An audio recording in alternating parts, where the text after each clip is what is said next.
ఆ బాంబులు కూడా వేలుతాయి. తప్పు చేసిండు అనుభవించాలి, తప్పదు. తప్పు చేసినప్పుడు మీరు అధికారంలో ఉన్నారు కదా, ఈడీని పంపిస్తారు మరి వాళ్ళు. నష్టమేంది? మనల్ని ముంచి ప్రజలని ముంచిన సొమ్ము ఎక్కడ పెట్టిరు? బీసీల మీద కలకల లేదా అప్పుడు? బీసీలు కనపడలేదా అప్పుడు? ఈ మధ్య షోక్ అయిపోయింది. ఏడో చూడు బాడీ గార్డులను పెట్టుకుంటూ 25 అయ్యే వరకు వేసి చూసినట్టే కదా. బాధ్యత అయితే రేవంత్ రెడ్డి గారు వహించాలి కదా. ఎలక్షన్ల ముందు మాట్లాడలే, వాళ్ళ మీద ఆరోపణలు చేసిరు. ఇప్పుడు ఫార్ములా ఈ రేస్ 1లో కేటీఆర్కి శిక్ష పడుతుంది అంటారా? తప్పు చేసిండు కనుక ఖచ్చితంగా పడుతుంది. ఏమో నాకు డౌట్. ఎందుకంటే పొంగులేటి శ్రీనివాసరెడ్డి గారు ముందు నుంచి అంటున్నారు, దసరా నుంచి అంటున్నారు బాంబు పేలుతుంది, బాంబు పేలుతుంది, బాంబు పేలుతుంది. ఇది కూడా తుసు బాంబేనా? బాంబు పేలుతుంది అంటే అవి అన్నీ కూడా ఉన్నాయి. ఆ బాంబులు కూడా పేలుతాయి. దాన్ని అది న్యాయబద్ధంగా ఎట్లా చేయాలో చట్టపరంగా చేయాలి, కానీ ఏదో తొందరపడి కక్ష సాధింపు కాదు కదా. చేసిన తప్పు ఎలాగో బయటపడుతుంది. పక్క ఫోన్ ట్యాపింగ్ అది పెండింగ్ లోనే ఉంది. పెండింగ్ లో ఉందంటే ఆపలేరు, దాని ప్రకారంగా వస్తుర్రు. ఇప్పుడు ఇది ఏంటంటే ఇది ముందుకు వచ్చింది. ఈ కార్ రేసింగ్ ఖచ్చితంగా అన్ని విధాల సాక్ష్యాలతో సహా దొరుకుతుంది కనుక కోర్టు కూడా క్యాష్ పిటిషన్ కొట్టేసింది. హైకోర్టు కూడా ఇప్పుడు సిబిఐకి సహకరించాలి ఖచ్చితంగా. ఖచ్చితంగా 2-3 రోజుల్లో నాకు తెలిసి బయటపడిపోతాడు. కేసు అవుతుంది, జైలుకు పోయే పరిస్థితి ఖచ్చితంగా ఉంది కేటీఆర్ గారికి. తప్పు చేసిండు అనుభవించాలి, తప్పదు. తప్పు చేసినప్పుడు పేద ప్రజల సొమ్ము ఎక్కడ తేయాలి దగ్గర. నాకు తెలిసి నేను కూడా ఉద్యమకారిని. వీళ్ళు ఉద్యమం చేసినప్పుడు వీళ్ళ ఆస్తులు ఎంత, వీళ్ళు ఎంత, కేటీఆర్ది కానీ, హరీష్ రావు కానీ, కేసీఆర్ది కానీ, కవితది కానీ, వీళ్ళ ఆస్తులు ఎంత ఎంత సంపాదించుకుని ఉంటారు? 1000 కోట్లు ఉన్నాయి. ఇప్పుడు ఎక్కడ చూడు వాళ్ళే ఫామ్ హౌస్లు. హరీష్ రావు ఇటు నర్సాపూర్ దగ్గర ఏడొకటి ఉంటుంది, అటు కేసీఆర్ అటు ఉంటుంది, ఇటు కేటీఆర్ది. ప్రతి ఒక్కరిది ఫామ్ హౌస్లే. నువ్వు 10 ఎకరాలు లేను, మొత్తం ఫ్యామిలీకి 10, 15, 20 ఎకరాలు లేని వాళ్ళు 1000 ఎకరాలు ఎట్లా వచ్చినాయి? ఇప్పుడు నువ్వు ఎంత న్యాయంగా ఏ బిజినెస్ చెయ్యి. ఈడీని పంపిస్తారా మరి? మీరు అధికారంలో ఉన్నారు కదా, మీరు అధికారంలో ఉన్నారు కదా, ఈడీని పంపిస్తారా మరి వాళ్ళ మీద? పంపిస్తారు కంపల్సరీ. ఇది ప్రూఫ్స్ రుజువులు. అంటే తొందరపడితే ఏంటంటే పబ్లిక్ ఉద్యమకారులు కనుక వీళ్ళు ఏం చేస్తారు అంటే తొందరపడితే మేము జైలుకు పోనికి రెడీ అని ప్రజలను తప్పుదో పట్టిస్తారు. ఆ ప్రజలకు నిజం తెలిసిన దాకా దీన్ని కొంచెం వీళ్ళు తప్పు చేసిరు అనేది ప్రజలకు కూడా తెలవాలి కనుక కొంచెం తొందరపాటు నిర్ణయం లేకుండా రేవంత్ రెడ్డి గారు లెక్కతోటే పద్ధతితోటే చట్టపరంగానే ఎక్కడ కూడా కక్ష సాధింపు కాదు, చట్టపరంగానే మన రాష్ట్రానికి చేసిన నష్టమేంది? మనల్ని ముంచి ప్రజలని ముంచిన సొమ్ము ఎక్కడ పెట్టిరు? ప్రతిదీ బయటకు వస్తుంది. కొంచెం లేటు ఖచ్చితంగా వస్తుంది. అది 100% అందరికీ తెలుసు, తెలంగాణ ప్రజలందరికీ తెలుసు, అవసరమైతే మన దేశ ప్రజలకు కూడా తెలుసు. ఎందుకంటే మొన్ననే కవితక్క ఆల్రెడీ లిక్కర్ కేసులో ఏదో జరిగింది, జైలు పోయింది, 1 year గడిపింది, వచ్చింది, మళ్ళీ మాట్లాడుతుంది బీసీ అని, అది అని, ఇది అని మీటింగ్లు ఇస్తుంది. వాళ్ళ చేతుల్నే, వాళ్ళ తండ్రి చేతుల్నే, వాళ్ళ అన్న చేతుల్నే, వాళ్ళ చేతుల్నే రాజ్యం మొత్తం, మన రాష్ట్రం మొత్తం ఒక 10 ఏళ్ళు ఉండే. అప్పుడేమైంది? బీసీలు గుర్తుకు రాలేరా? బీసీల మీద కలకల లేదా అప్పుడు? బీసీలు కనబడలేరా అప్పుడు? ఇప్పుడు అంటే రేవంత్ రెడ్డి పాలిస్తు నువ్వు కావా? ఎల్మదొరవు కావా నువ్వు? రేవంత్ రెడ్డి అనేది ఒక వన్ సైడ్ రెడ్డిలకని కాదు, ప్రతి ఒక్కరికి న్యాయం జరగాలని ఇవన్నీ తీస్తుండ్రు. ఇప్పుడు హైడ్రా అనేది మెయిన్ ప్రతి పేద ప్రజలకు న్యాయం జరుగుతుంది. ఎందుకంటే ఇది అలవాటు అయిపోయింది అనుకో, ఎక్కడ అసైన్ ల్యాండ్ అనేది రేపు మన పిల్లలకు భవిష్యత్తులో ఎక్కడైనా ఒక గవర్నమెంట్ స్కూల్కు జాగా దొరకదు, ఒక గ్రౌండ్ దొరకదు. నువ్వు ఎక్కడ చూడు ఇప్పటికే నాకు తెలిసి 75% కబ్జా కొరల్లో పోయి ఉన్న 25% అన్నా మనం కాపాడుకోవాలంటే ఇలాంటి భయం ఉండాలి, హైడ్రా అనేది ఉండాలి. నా తరపున అయితే చెప్తున్నా, ఖచ్చితంగా ఈ కుత్బుల్లాపూర్లోనే చాలా చెరువులు అనాకృతమైనవి. మేము ఆల్రెడీ మా కాంగ్రెస్ పార్టీ తరఫున కొన్ని కంప్లైంట్ చేయడానికి కూడా సిద్ధంగా ఉన్నాం, చూస్తున్నాం. ఎందుకంటే అన్నీ ఒకటే ఇబ్బందులు పెట్టకూడదు. మేము కూడా కంప్లైంట్లు పెట్టి మా తరఫున కూడా కలెక్టర్ గారికి ఇస్తాం, ప్రజావాణిలు ఇస్తాం. ఇక్కడ కృష్ణానగర్లో ఒకటి ఉంది చెరువు, ఇక్కడ మన సురారం కాలనీ అవతల చెరువు, ఇక్కడ మెట్కాన్ కూడా కాడ వచ్చే చెరువులు మొత్తం అనాకృతం అయిపోయినాయి. నాకు తెలిసి నా డివిజన్లో ఇప్పుడు పాక్సాగర్ అయితే మొత్తం కింద టోటల్ నాలానే మొత్తం కబ్జా అయింది. ఇవన్నిటి మీద చర్య తీసుకోవాలని చెప్పి నా తరపున నేను ఖచ్చితంగా ప్రభుత్వాన్ని కోరుతా. నా వంతు ఎంత అవుతుందో అంత ఖచ్చితంగా అన్ని కంప్లైంట్లు నేను కలెక్టర్ కానీ, ఆర్డీఓ కానీ, మండల్లో కానీ, మున్సిపాల్లో కానీ కంప్లీట్ చేయడానికి తొందరలో పండగ తర్వాత సిద్ధంగా ఉన్నాయి అవన్నీ ప్రూవ్ చేయడానికి. మహాలక్ష్మి పథకం ద్వారా ఆటో డ్రైవర్లు నష్టపోయినామని చెప్పి చాలా బాధపడ్డారు. 1200 మంది ఆత్మహత్యలు చేసుకున్నారు. వాళ్ళకు సంవత్సరానికి 12,000 ఇస్తామన్నారు కదా, అది ఎప్పటివరకు ఇవ్వచ్చు? ఇప్పుడు ఉన్న ఆటోలని కూడా డీజిల్ ఆటోలని సిటీలో వద్దు, అవుటర్ రింగ్ రోడ్ అవతల నడుపుకోమంటున్నారు. వాళ్ళు ఉన్న పలంగా ఆల్రెడీ దెబ్బతిని ఉన్నారు. కరోనా ఒకటి వచ్చింది, మళ్ళీ ఇప్పుడు ఈ గవర్నమెంట్ మారిన తర్వాత మహాలక్ష్మి పథకం ఒకటి, ఇప్పుడు చాలా నష్టపోతారు కదా వాళ్ళు. అయితే ఆటోలు అనేది పాపం ఆటోలు గరీబ్ వాళ్ళే, కానీ వాళ్ళకు ఇప్పుడు కాదు, 15-20 ఏళ్ళ కిందటనే మన దగ్గర డీజిల్ ఆటోలు రిజిస్ట్రేషన్ బ్యాండ్ అయింది. 15 ఏళ్ళ ముందే, నాకు తెలిసి 15-20 ఏళ్ళ ముందే మనకు చుట్టుపక్కల హైదరాబాద్లో ఎక్కడ కూడా రిజిస్ట్రేషన్ కాలేవు ఆటోలు. వీళ్ళు ఏం చేసారంటే ఆటో వాళ్ళు పక్కకు రంగారెడ్డి జిల్లాలో ఇటు సంగారెడ్డి ఎక్కడ రిజిస్ట్రేషన్ చేసుకొచ్చి ఆ ఆటోలు ఇక్కడ తిప్పారు. అది చట్ట ప్రకారం ఎప్పుడో బ్యాండ్ అయినాయి. మామూలుగా అందరూ ఊర్ల నుంచి ఉపాధి కోసమే కదా, చాలా మంది వచ్చేది ఉపాధి కోసమే. మనకు ముందు జాగ్రత్తగానే నష్టం పబ్లిక్ కాదు మనందరికీ ఇది కాలుష్యం అవుతుందని 20 ఏళ్ళ కిందటనే ముందు జాగ్రత్త పడి డీజిల్ ఆటోలో రిజిస్ట్రేషన్ బ్యాన్ చేసి, ఇదంతా వచ్చింది దొంగ సాటుకు వచ్చిన పనులే కనుక వాటిని బ్యాన్ చేయడంలో తప్పలేదు. కానీ వాళ్ళకి ఏదైనా ఉపాధి చూపించాలి, గవర్నమెంట్ ఉపాధి చూపించాలి. మీరు అన్నట్టు ఆ 12,000 గురించి దాని గురించి చర్య తీసుకోవాలి.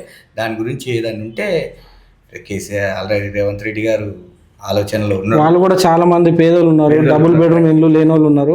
వాళ్ళు కూడా మేము వాళ్ళ దగ్గరికి వెళ్ళినప్పుడు మాకు అసలుకే కరోనా ఒక దెబ్బ తీసిందంటే ఇప్పుడు మరీ ఈ గవర్నమెంట్లో బస్సు వచ్చిన తర్వాత ఆయనకి వచ్చారు. నిజంగా కేసీఆర్ కేటీఆర్ గరీబులకు ఇండ్లు ఇచ్చినట్టే కట్టిన 1,00,000 ఇల్లు కట్టిన ఇన్ని ఇల్లు కట్టినట్టు కదా, ఆటో యూనియన్ ఆటో వర్కర్లకు ఒక్కరికి కూడా నాకు తెలిసి ఇల్లు ఉండదు.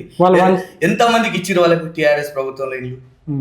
ఎంతమందికి ఇచ్చారు? వీళ్ళు న్యాయం చేసినాం గరీబులకు, మేము ఇల్లు కట్టించినాం అంటారు కదా. ఆటో వర్కర్లు వాళ్ళు పంచలేరు కదా, డబుల్ బెడ్రూమ్ ఇల్లు పంచలేరు కదా. ఎందుకు పంచలేరు? ఊర్లలో ఉన్నాయి పంచారు, సిటీలో ఉన్నాయి పంచారు. సిటీలో ఇల్లు చూపిమని టీఆర్ఎస్ ప్రభుత్వంలో వంచిరా, కాంగ్రెస్ ప్రభుత్వంలో వంచిరో చూపిమని చూద్దాం.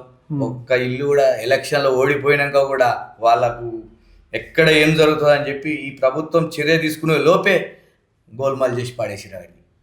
కొత్త ప్రభుత్వం ఏమంటారు హ్యాండ్ ఓవర్ చేసుకునే లోపే మిగతా అన్నీ గోల్మాల్ అయిపోయినాయి. ఇంట్లో డబల్ బెడ్రూమ్ ఏం రావు అన్నీ ఖాళీ ఉండే ఎప్పుడు అలాట్ అయినాయని మేమే పరిచయం. నేను అట్లా డ్రా తీసింది ఎలక్షన్ మూమెంట్లో ఒక 100 ఇండ్లకో 1000 ఇండ్లకో తీసి 1,00,000 ఇండ్లు అయిపోయినాయి. ఉంటే ఒక 10-20% అవి ఇప్పుడు మూసినది వాళ్ళకి ఇస్తుంది. ఆటో డ్రైవర్లకు ఇవ్వాలి బాధ్యత, అది ఖచ్చితంగా గవర్నమెంట్ ఇప్పుడైనా రేపు రేవంత్ రెడ్డి గారు పట్టించుకొని కేసీఆర్ గారు అన్యాయం చేసిర్రు. తెలంగాణ ఉద్యమంలో ఆర్టీసీ డ్రైవర్లు ఎంత కీలకమో ఆటో డ్రైవర్లు కూడా అంత కీలకం. వాళ్ళు కూడా ప్రతిరోజు వంట వరకు కార్యక్రమానికి కానీ దేనికి కానీ ఆటో డ్రైవర్లు చాలా అంటే చాలా కష్టపడ్డారు. వాళ్ళకు రేవంత్ రెడ్డి ఖచ్చితంగా గుర్తించాలి. గుర్తించి నేను రేవంత్ రెడ్డి గారికి చెప్తున్నా, సీఎం గారికి, ఆటో డ్రైవర్లను మాత్రం ఖచ్చితంగా ఆదుకోవాలని నేను ప్రభుత్వం తరపున, నేను కాంగ్రెస్ పార్టీ తరపున కూడా నేను కోరుకుంటున్నా. కాంగ్రెస్ పార్టీలో ఉండి కూడా నేను వాళ్ళకు చేయాలనేది రేవంత్ రెడ్డి గారికి విన్నపించుకుంటున్నాను. నేను కూడా అదైతే కంపల్సరీ చేయవలసిందే. అసెంబ్లీలో సంధ్య థియేటర్ వివాదం మాట్లాడారు కదా, అల్లు అర్జున్ది తప్ప పోలీసులది తప్ప? పోలీసు వాళ్ళు ఎట్లా తప్పు ఉంటుంది? పోలీసు వాళ్ళు ఇంటిమేషన్ ఇస్తే వాళ్ళు సహకరిస్తారు ఖచ్చితంగా. ఈ మధ్య షోక్ అయిపోయింది, ఏడో చూడు బాడీ గార్డులను పెట్టుకుంటారు. హీరో అయినా బాడీ గార్డ్నే పెట్టుకుంటారు, చిన్న సెలబ్రిటీగానే వాడు అల్చేలు చేస్తాడు. పోలీసు వాళ్ళు నూకేస్తుంటారు. పోలీసు వాళ్ళు ఏమన్నా అంటే కేసులు అంటారు, అట్లా అంటారు, వాళ్ళనే భయపెడతారు. వీళ్ళు చిన్న కొంచెం అది కాగానే ఏదో మేమే అది అనుకుంటారు, తోపులు అనుకుంటారు. వీళ్ళు వాళ్ళకు అభిమానులు లేకపోతే వాళ్ళు ఎక్కడ హీరోలు అవుతారు? ఏమి ఇప్పుడు అభిమానులు ముఖ్యం. అభిమానులకు ఏం చేయాలి, ఎలా జరిగితే మంచిగా, నేను వచ్చి షో చేస్తా, ఇక్కడ అల్చేలు కావాలి, నాది పెద్ద హైలైట్ కావాలని ఏదో అల్చేలు చేస్తే ప్రజలకు నష్టం కాదా? ఆడ దానికి ఎవరు బాధ్యత వహించేది? ఎవరు? కంపల్సరీ యాజమాన్యం బాధించాలి, అల్లు అర్జున్ కూడా బాధించాలి, కంపల్సరీ భరించాలి. ఎందుకంటే తొక్కిసలాట జరుగుతుంది అని తెలుసు నీకు అభిమానులు ఉన్నారు అని తెలుసు, నువ్వు అభిమానులు అల్చేలు చేస్తారని తెలుసు. అంటే నా అభిమానులు నన్ను అల్చేలు చేయాలని ఇంటిమేషన్ లేకుండా వచ్చి కొంత ఒక థియేటర్ అంటే ఎంత చిన్న జాబ్ ఉంటుంది, అందులో ఎట్లా తొక్కిసలాట ఉంటుంది? నువ్వు ఒక మీటింగ్ గ్రౌండ్లో పెట్టు, నీ అభిమాని సినిమా రిలీజ్ షో పెట్టుకో, ఓలొద్దాను పెద్ద ఎల్బీ స్టేడియమో ఇంకేదైనా స్టేడియం తీసుకో, వేలాది లక్షలాది మంది పడతారు. నువ్వు 1000 మంది లేని థియేటర్లకు తీసుకొచ్చి లక్షల మందిని చూరిస్తే తొక్కిసలాట సరే కదా? పోలీసు వాళ్ళు ఏం చేస్తారు? వాళ్ళకు కొద్దిగా బాధ్యత. ముందు ఇంటిమేషన్ ఇచ్చి మేము ఈ ప్రోగ్రామ్ చేస్తున్నాం, ఇట్లా వస్తున్నాం, వచ్చినా అని చెప్తున్నా, నేను ఇంటిమేషన్ ఇచ్చినప్పుడు మరి ఉంటారు కదా అక్కడ పోలీసులు. ఇంటిమేషన్ ఏడుంది, నీ పర్మిషన్ లెటర్ ఏడుంది? లేదు కదా. తప్పు అలా అనడం కాదు పోలీసు వాళ్ళను. నువ్వు చేసేటప్పుడు ఏ హీరో అయినా సరే, రేపు అల్లు అర్జున్ ఒకడు కాదు, రేపు ఇంకా అదర్ హీరోలైనా మీ అభిమానులు మీకోసం పడిస్తారు.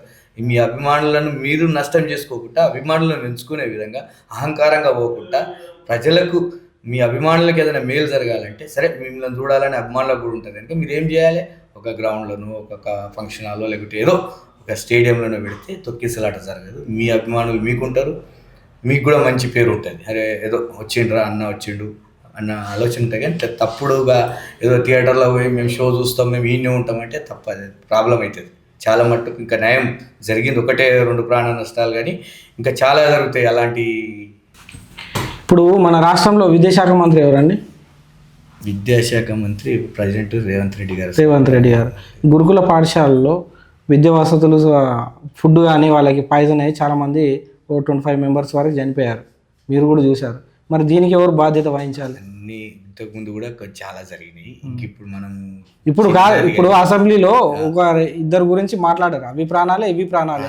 వీటి గురించి అసెంబ్లీలో ఎందుకు మాట్లాడలేదు? ఎందుకు మాట్లాడారు కదా, ఎందుకు మాట్లాడలేదు? అందరికీ ఇప్పుడు ప్రభుత్వం ఈయన ప్రతి ఒక్కరికి ఆర్డర్ వేసింది. దీని బాధ్యత లోకల్గా ఉన్న ఎమ్మెల్యేలు, మినిస్టర్లు, అధికారులదే అని చెప్పి. ఏది ఉన్నా, ఏ స్కూల్లో అయినా, ఏ గురుకుల పాఠశాలలో అయినా లోకల్గా ఉన్న ప్రెసిడెంట్లు కానీ, వీళ్ళు అధికారులు కానీ, ఎమ్మెల్యేలు కానీ, మినిస్టర్లు, జిల్లా మినిస్టర్లు, అధికారులు మీదే బాధ్యత అవుతుంది.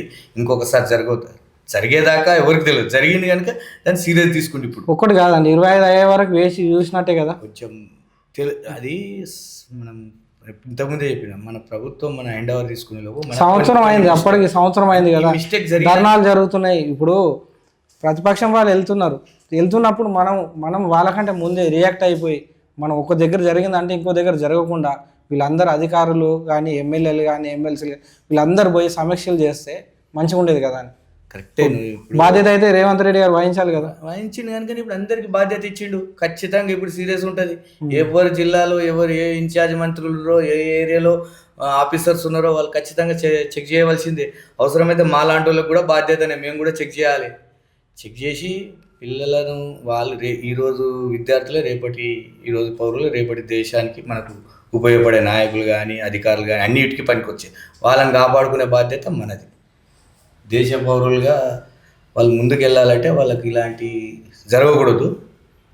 దానికి బాధ్యత రేవంత్ రెడ్డి గారు వహించారు కనుకనే అన్ని శాఖలకు ఏమంటారు ఆర్డర్స్ వేసిండు. ఖచ్చితంగా మీదే బాధ్యులవుతారు, ఎక్కడ జరిగిన ఆ ఏరియా ఆఫీసర్సే బాధ్యులవుతారు, ఆ ఏరియా మినిస్టర్లే బాధ్యులవుతారు, మీరే బాధ్యతగా చూసుకోండి అని చెప్పిండు. కొన్ని జరిగినాయి, తప్పులు జరగలేవని కాదు, కానీ అధికారంలోకి వచ్చి ఇప్పుడు ఇంకొక 1 yearలో చూడండి మీరు రేవంత్ రెడ్డి గారి పాలన బేషన్. మీ విలేకరులే కానీ ఎవరు కానీ ప్రజలు మీకు ఎక్కడ పోయినా కూడా ఖచ్చితంగా చెప్తారు, రేవంత్ రెడ్డి గారు చేసే పాలన కరెక్ట్ బేషన్ అనేది ఆ రోజు వస్తుంది ఖచ్చితంగా. 1 year పట్టవచ్చు. 1 yearలో అన్నీ సెట్ రైట్ అవుతాయి. ముఖ్యమంత్రి సీఎం రేవంత్ రెడ్డి గారు కానీ, సీతక్క గారు కానీ, మన తీన్మార్ మల్లన్న గారు కానీ పెట్రోల్ పైన 27 రూపాయలు 30 రూపాయలు కేటీఆర్ జేబులోకి పోతున్నాయి అని చెప్పేసి ఆరోపణలు చేశారు. అప్పుడు 110 రూపాయలు ఉంది పెట్రోల్, ఇప్పుడు కూడా 110 రూపాయలు ఉంది. ఇప్పుడు ఎవరి జేబులోకి వెళ్తున్నాయి ఆ 27 రూపాయలు కానీ 30 రూపాయలు కానీ? అది ఇంకా చర్యలు తీసుకోలేరు. రేటు తగ్గించాలి కదా, మీ గవర్నమెంట్ వచ్చింది కదా. ట్యాక్సీల రూపంలో పెట్రోల్ మీద ఎక్కడ మాట్లాడలేం కదా మనం. ఎలక్షన్ల ముందు మాట్లాడలే, వాళ్ళ మీద ఆరోపణలు చేసిరు. ఆరోపణలు చేస్తే ఇప్పుడు వాళ్ళ జేబులోకి వెళ్తున్నాయి అన్నప్పుడు ఇప్పుడు మీరు అధికారంలోకి ఉన్నారు, మీ జేబులోకి కూడా వెళ్తున్నాయని అనుకోవాలన్న ప్రజలు. అంటే రెచ్చగొట్టి చేస్తున్నారా మీరు? అధికారంలో రెచ్చగొట్టవలసిన అవసరం లేదు. అయితే పెట్రోల్ గురించి అయితే ఎక్కడ సమస్య రాలేదు. ఎప్పుడు కూడా మేము ఎలక్షన్లో కూడా దాన్ని వాడాలి. ఏది తగ్గిస్తామని కానీ పెట్రోల్ కరోనా టైంలో కూడా మాట్లాడారు సీతక్క గారు, కరోనా టైంలో మాట్లాడారు. తీన్మార్ మల్లన్న ఇప్పుడైతే మీ రాజకీయ మీ పార్టీలో ఉన్నారు కదా, కాంగ్రెస్ పార్టీ, ఇప్పుడు కూడా మాట్లాడుతున్నాడు కదా. ఇప్పుడు మా అధికార పార్టీలో ఉన్నా కూడా పార్టీని వదులుతలేడు. ఆయనకు మంత్రి పదవి కావాలని మాట్లాడుతున్నాడు. అట్లానే అనుకుంటే మంత్రి పదవి కావాలని ఆయనకు పదవి ఆశిస్తుండో లేదో తెలియదు, కానీ అధికార పార్టీలో ఉండి కూడా పార్టీని కూడా వదులుతలేడు, ఎవరిని వదులుతలేడు, మాట్లాడుతున్నాడు ఆయన కూడా. 6 హామీలు అమలు కాకపోతే నా ఆఫీస్కు రండి అన్నాడు ఆయన. రండి అన్నాడు, మీకు కూడా తెలుసు కదా అన్నాడు. అమలు కాలేవు కదా 6 హామీలు. అందుకే 6 హామీలు ఖచ్చితంగా అమలు అయితే ఎందుకు కాకుండా ఉండదు. కాకపోతే ఇంకొక 1 year పట్టవచ్చు, ఇంకో 2 నెలలు పట్టవచ్చు. 1 year లోపటైతే ఖచ్చితంగా. మీరు చెప్పడము ఒక డేట్ చెప్తురు, అన్ని మార్చుకుంటాను పోతురు కదా. ప్రజలకు ఏంటంటే మీరు ఒకటే డేట్ చెప్పి ఆ డేట్ కరెక్ట్ అని చెప్పేసి ఆ డేట్ లోపు చేస్తే బాగుండేది. సాధ్యమైనంత మటుకు సీఎంగా పదవి చేపట్టిన రోజే ఉచిత బస్సు, గ్యాస్, కరెంటు ఏవి ఆ 3 అయితే ఒక 40 డేస్ 1 మంత్ లోపే అమలు చేసిండు. కాలం అందరికి కాలేవు కదా, ఇప్పుడు అందరికీ 1 year అవుతుంది. అందరికి కాకపోవడానికి కారణాలు కొన్ని ఉన్నాయి. ఏంటంటే వాళ్ళు ఆన్లైన్లో సరిగా సబ్మిట్ చేసుకోకపోవడం, తప్పుడు పత్రాలు పెట్టడం, కొంతమందికి ఆధార్ కార్డులు కరెక్ట్ లేకపోవడం, వీటి వల్ల జరిగింది. ఆధార్ కార్డు ఒకరి పేరు మీద ఉంటే కరెంట్ బిల్ ఇంకోరి పేరు మీద ఉండడం, ఇట్లాంటి కొన్ని మిస్టేక్ల వల్ల కొన్ని ఆగినాయి. మ్యాక్సిమం అవి కూడా సెట్ చేస్తారు. వాళ్ళు దానికి కూడా ఎట్లా చేయాలని చెప్పి ఇంతకుముందు కూడా చెప్తే కానీ మున్సిపల్ మా వార్డ్ ఆఫీస్ ఉంటుంది, ఒక్కొక్క డివిజన్కి ఒక వార్డ్ ఆఫీస్లో పెట్టిర్రు ఇలాంటి దానికి సరిదిద్దుకోవడానికి.